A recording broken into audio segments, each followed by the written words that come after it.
This is A Day's with Mary J News, and you're watching This Week in Weed. Great news, guys. After 80 years of prohibition, hemp may finally become legal again, and by the end of this year. This Monday, Senate Majority Leader Mitch McConnell signed off on the final version of the 2018 Farm Bill, and he did it in style with a pen made out of hemp.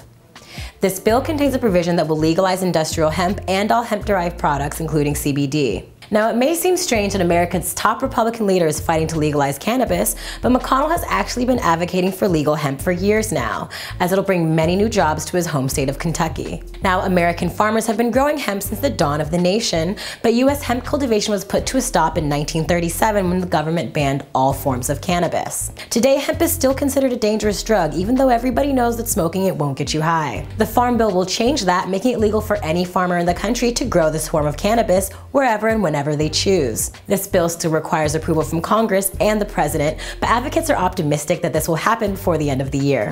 While the federal government is finally getting around to legalizing hemp, individual states are also fighting the good fight for cannabis reform. In New York, a fully legal adult-use pot market is becoming less of a pipe dream and more of a reality.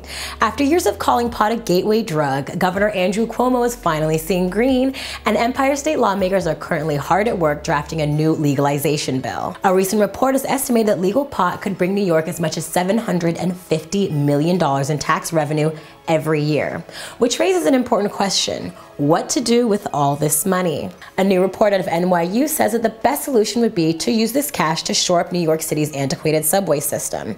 Over 5.5 million people ride the NYC subways every day, and if you're one of them, then you know exactly how uncomfortable and unreliable the subway systems can be. That being said, a steady stream of green from legal pot sales could be just the ticket to keep the trains running smoothly. But as much of a blessing as it would be to have reliable subway service in the Big Apple, cannabis advocates are arguing that public transit should take a backseat to social justice. Some believe that pot revenue should be directed towards marginalized communities who have been ravaged by over-policing and insidious criminalization. Now, the current draft of the bill already addresses this issue, directing half of all legal pot tax revenue back into neighborhoods who were impacted by prohibition. It is so good to hear that New York's legalization bill may include social justice reforms from the get-go, especially since righting the wrongs of prohibition has been an afterthought in other cannabis legal states.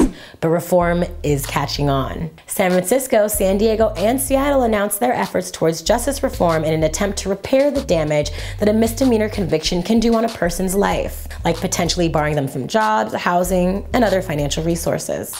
Denver may soon be also surfing the wave of reform thanks to a new program spearheaded by Mayor Michael Hancock. Hancock's program will automatically clear the records of over 10,000 people who were convicted of minor pot offenses between 2001 and 2013. The mayor's goal is to, quote, move on from an era of marijuana prohibition that has impacted the lives of thousands of people. The mayor's office is also working on directing weed tax revenue to lower income neighborhoods and is actively considering ways to boost minority participation in the pot industry. This has been A Day's for Mary J News. As always, Godspeed and good weed.